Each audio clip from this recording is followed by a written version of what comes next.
अस्सलामुअलैकुम वरहमतुल्लाहि वबरकात। अल्लाह के नाम से शुरू जो बड़ा कृपालु और अत्यंत दयावान है। मैं हूं मोहम्मद नफ़ीस अंसारी और आप देख रहे हैं the political.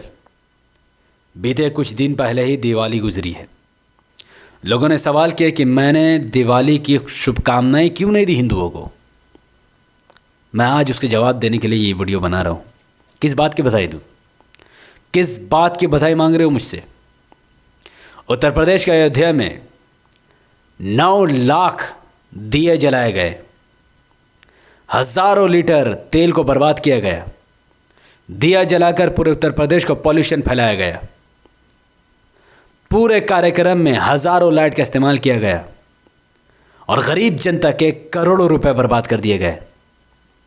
Gas, petrol, diesel, अनाज, तमाम चीज़ों के दाम को महंगे करके जो पैसे गरीबों से उन लोगों ने वसूला, उसको उन लोगों ने अयोध्या में लगाया।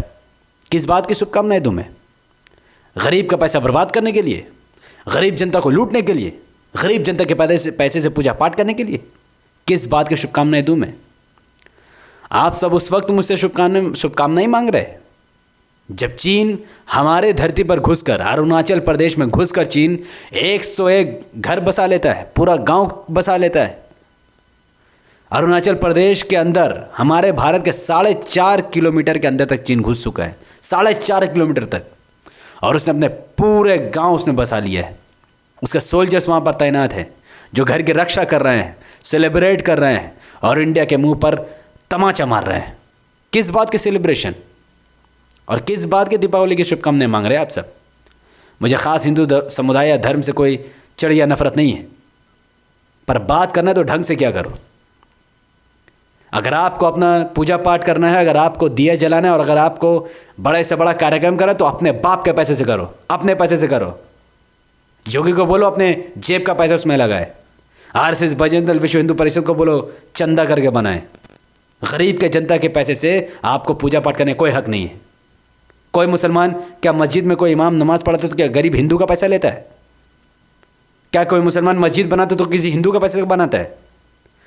क्या कभी मस्जिद में कोई चीज़ भी लगाना हो, एक पत्थर या एक ईंटा, तक क्या किसी हिंदू का उसमें योगदान रहता है? वो हमारा धर्म है, हमारा काम है, हमारा पर्सनल मैटर है।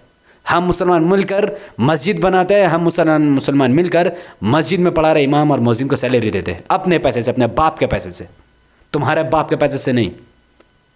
और तुम बेगैरत होकर 9 लाख दिए जलाते हो, पूरे अयोध्या को लाइट से सजाकर गर्व फील करते हो। किस बात के गर्व है तुम्हें? वो 9 लाख दिए की जगह 9 लाख लोगों को पेट में तुम दूध नहीं भर सकते, पर तुम दिए जलाओगे तो जलाओ, कौन मना कर रहा है? पर गरीब जनता के पैसे से नहीं।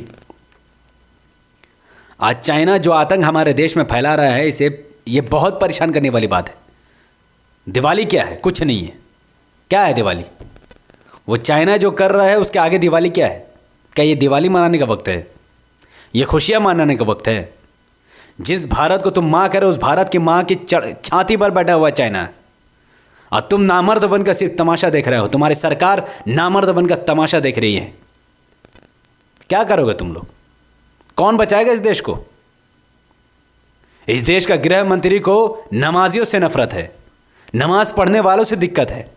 इस देश का प्रधानमंत्री को केदारनाथ यात्रा करने से फुर्सत नहीं है, वो अलग पूजा पाठ में लगा हुआ है। इस देश का अपोजिशन को देखो, प्रियंका गांधी खुद हवा में बैठी हुई। इस देश को चाइना से बचाएगा कौन? सबसे बड़ा सवाल तो ये खड़े होता है कि इस देश को चाइना से कौन बचाएगा?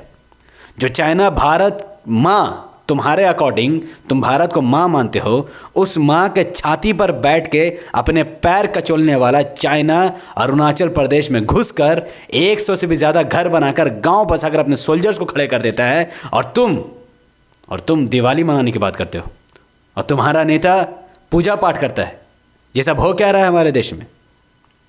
जो मूल निवासी इस देश के हैं उसे बाहर निकालने के लिए एनआरसी और CAA की बात की जाती है, और वो चाइना जो घुसपैठ कर रहा है देश में, उसे बाहर निकालने के लिए एक वक्त तक देश का गृह मंत्री और प्राइम मिनिस्टर नहीं कहता है। किस बात की बात? क्या बात कर रहे हो तुम लोग? तुम्हारी औकात क्या है? कौन हो तुम लोग? ये बहरूपीय है, इन्हें देश से बाहर निकालना ज़रूरी है। देश को ख़त्म कर देंगे ये लोग। इस देश को कौन बचाएगा? इस देश को मात्र एक ही 2 इंसान बचा सकते हैं, वो है ओवैसी ब्रदर्स। दीपावली के शुभ मौके पर, शुभ अवसर पर अकबरुद्दीन ओवैसी साहब को हिंदुओं ने खुद आकर बधाई दी, शुभकामनाएं दी, उन्हें चादर पहनाई और अपना पर्व को उनके साथ मनाने की कोशिश की, उनको रिस्पेक्ट दी।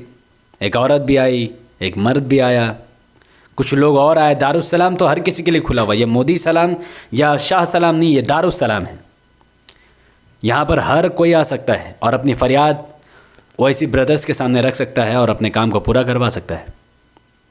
हिंदू जानते हैं, हैदराबाद के हिंदू जानते हैं कि इस देश को सिर्फ एमआईएम ही बचा सकती है, इसीलिए वो लोग खुले दिल से एमआईएम का समर्थन करते हैं, जैसा कि आप तस्वीर में देख भी रहे हैं।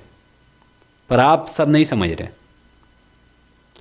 इस देश का दुर्भाग्य देखिए कि किसानों को कुचलने वाले का समर्थन करने वाले को स्टेज में जगह दिया जाता है। ये देश और चाइना की कोई बात नहीं करता, जबकि हम सब जानते हैं कि आज़ादी से पहले मोदी ने कहा था कि चाइना को लाल आँख दिखाने वाला कोई नहीं है। अरे मनमोहन सिंह के दौर में कम से कम इतना बड़ा कांड तो नहीं हुआ जितना बड़ा कांड मोदी के दौर में हो गया। देखिए, मुझे देश की परवाह, इसीलिए मैं इतना बोल रहा हूँ। मुझे भी क्या लेना देना था मुझे, पर ये मेरा देश है। ये देश हिंदुओं का है कि नहीं मुझे नहीं पता। बहुत बड़ा झगड़ा है कि ब्राह्मण विदेशी है। इस देश का मूल निवासी कौन है? सिवाय दलित और मुसलमान का कोई नहीं है। पर ये देश मेरा है और मैं गर्व से कहता हूँ ये देश मेरा है। और इस देश से चाइना को खदेड़ने के लिए हमें कुछ करना ही होगा। हम हाथ पे हाथ धरे तमाशा नहीं देख सकते हैं। और वो हिंदू जिसे 15 लाख देकर मूर्ख बनाकर वोट बटोरने वाली भारतीय जनता पार्टी कुछ नहीं कर सकती है। और इस देश को बचाना सिर्फ बैरिस्टर असदुद्दीन ओवैसी साहब के हाथ में है। एक महान पत्रकार है उमा सुधीर, वो बैरिस्टर ओवैसी साहब के वहाँ उत्तर प्रदेश में एक पिक्चर खिंचवाती है और ट्विटर में डालकर पता है क्या लिखते हैं कि मैं कंधे से कंधा मिलाकर एमआईएम के बड़े नेता ओवैसी साहब के साथ खड़ी हूँ। और वो कहती है कि मुझे साथ खड़े होकर ऐसा लग रहा है जैसे कि मैं कहीं किसी और प्लैनेट में हूँ। इतना गर्व वो महसूस कर रही है। क्यों? एक बाबा जी हिंदू धर्म के एक पुजारी है या बड़े व्यक्ति है उम्र दराज, ओवैसी साहब को इतना सम्मान, अकबरुद्दीन ओवैसी साहब को इतना सम्मान। धीरे धीरे हिंदू भी जान रहा है कि मोदी और शाह देश को बर्बाद कर देगा, योगी पूरे हिंदुओं को बर्बाद कर देगा, पूरा देश को गारत कर देंगे ये लोग। कश्मीर पर चढ़ाई करने वाले बेवकूफ़ लोगों से मैं पूछता हूँ कि आखिर चाइना पर खामोश क्यों है? क्यों देश की मिलिट्री भी खामोश क्यों है?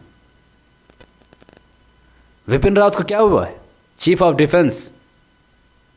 वो क्यों कोई एक्शन नहीं ले रहे हैं? वो क्यों लोग आकर नहीं बता रहे कि सरकार नामर्द है, चाइना घुसते जा रही है और हमें हमला करने का ऑर्डर नहीं? क्यों रातों रात क्यों हमला नहीं कर देती वो चाइना पर? क्यों हम चाइना से नहीं लड़ रहे? क्या किस बात का डर है? अगर तुमसे हुकूमत नहीं चल रही है तो सरेंडर करो। नरेंद्र मोदी को अभी इस्तीफ़ा दे देना चाहिए और आपातकाल स्थिति को देखते हुए ओवैसी साहब को कम से कम 2 महीने के लिए पीएम बना देना चाहिए। तब देखो कि कैसे ओवैसी साहब चाइना को सबक सिखाते हैं। क्योंकि मोदी और शाह या योगी से ये नहीं होने वाला है, इनके अंदर ये दम नहीं है। इस देश में महंगाई चरम सीमा पर है, चाइना घुसते जा रही है, गरीब के पैसों से अयोध्या को सजाया जा रहा है। आप किससे उम्मीद रखोगे? एक मुसलमान जब देश का पीएम बनता है तो देश कुछ इस तरीके से दिखता है। ये दुबई है, ये इंडिया नहीं है।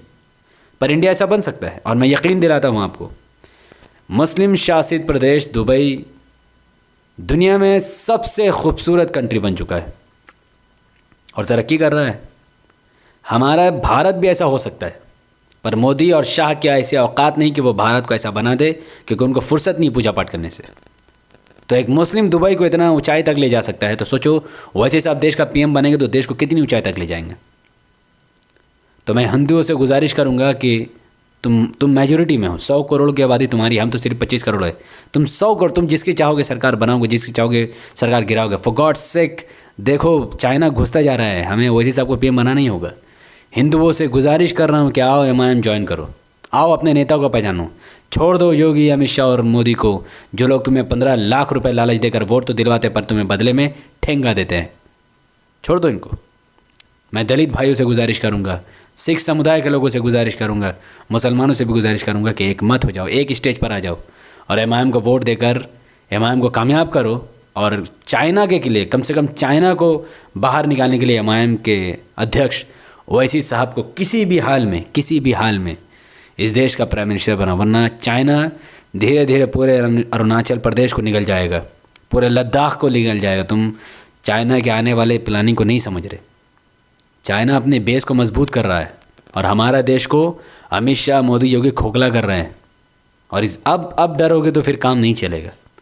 तो जब तक हिंदू नहीं चाहेंगे तब तक वैसे सब पीएम नहीं बन सकते। हिंदू का समर्थन बहुत ज़रूरी है। और हिंदू ने चाहा तो 70 साल कांग्रेस ने राज किया, बीजेपी ने भी किया। और अब अगर हिंदू चाहे तो एमआईएम सरकार बनाएगी और चाइना को खदेड़ कर रख देगी। इस मुद्दे पर आपका क्या मानना है, आपकी राय में जानना मैं ज़रूर चाहूँगी कि जो भी हिंदू खास करके ये वीडियो देख रहा है वो अपनी राय मेरे साथ साझा करे। देखिए, मैं दीपावली में बिल्कुल मेरा विश्वास नहीं है, पर मैं ख़िलाफ़ भी नहीं हूँ। आपकी मर्ज़ी है, पर आप अपने पैसे से मनाओ प्लीज़, जनता के पैसे से मत मनाओ। और जो भी अवतार पार्टी जनता के पैसे से होती है वो मैं उसका भी शुरू से ख़िलाफ़ हूँ। मैं वीडियो बनाना भी से स्टार्ट किया हूँ, शुरू से तो मैं था नहीं, तब तो छोटा था जब कांग्रेस की सरकार थी। तो ये सब गलत है। किसी भी पूजा पाठ में सैलरी देना या किसी टैक्स पेयर का पैसे से सिर्फ स्कूल, कॉलेज, हॉस्पिटल बनना चाहिए बस, और कुछ नहीं। तो जो भी हिंदू इस वीडियो को देख रहा है वो इसी हिसाब के समर्थन में आए और कमेंट पर अपनी बात रखे। चाइना को लेकर वो मुझे जवाब दे कि वो मोदी को वोट अब किस बुनियाद पर कर रहा है, जब चाइना तुम्हारे भारत माँ के छाती पर। मैं भारत को माँ नहीं, मैं भारत से मोहब्बत करता हूँ। जैसा मेरा घर से मुझे प्यार है कि मेरा घर में खरोच नहीं आना चाहिए, मेरा घर खूबसूरत हो, वैसे मैं चाहता हूँ पूरा भारत खूबसूरत हो। पर ना मैं अपने घर को भगवान मानता हूँ ना भारत को। पर तुम तो मानते हो और तुम्हारे भगवान का अपमान कर रही है चाइना, और तुम खामोश होकर नामर्द बनकर सिर्फ तमाशा देख रहे हो। तुम्हें जागना होगा, जागो। मुसलमान को बाहर निकालने के लिए एनआरसी का समर्थन करने वाले हिंदुओं, चाइना को बाहर निकालो। मुसलमान तुम्हारा दुश्मन नहीं है, चाइना तुम्हारा दुश्मन है। और अब नहीं तो फिर कभी नहीं। इस वीडियो को लाखों लोगों तक पहुंचाने के लिए इसको लाइक कीजिए, इसके लिंक को व्हाट्सएप, फेसबुक, इंस्टाग्राम में शेयर कीजिए। अपनी बातों को कमेंट पर रखिए कि आप सब मेरी बातों से किस हद तक मुत्तफिक है। अगर खिलाफ है तो भी बताएं और अगर साथ है तो भी बताएं। हमारे यूट्यूब चैनल द पॉलिटिकल को सब्सक्राइब कीजिए, बेल आइकन हिट कीजिए, मुझे अपनी दुआ में याद रखें। और जो लोग इस वीडियो को फेसबुक पर देख रहे हैं तो वो इस वीडियो को लाइक कीजिए, हमारे चैनल द पॉलिटिकल न्यूज़ को फॉलो कीजिए, लाइक भी कीजिए और इसे कम से कम 5 ग्रुप में इसी वक्त शेयर कीजिए। और एमआईएम के कार्यकर्ता बनकर एमआईएम का साथ दीजिए, एमआईएम को कामयाब करने के लिए मुत्तहिद होने की कोशिश कीजिए। और चाइना को बाहर निकालने वाला सिर्फ ओवैसी है और कोई नहीं निकाल सकेगा। तो ओवैसी साहब को बराए मेहरबानी देश का पीएम बनाने के प्रयास में आज से और अभी से ही लग जाइए, बाहर निकलिए और एमआईएम की आवाज़ को बुलंद कीजिए। बहुत बहुत शुक्रिया। अस्सलाम वालेकुम रहमतुल्लाहि व बरकातुहू। अल्लाह की सलाम, तेरे रहमत व बरकात तमाम भाई और बहनों पर। मैं अल्लाह हबीबी से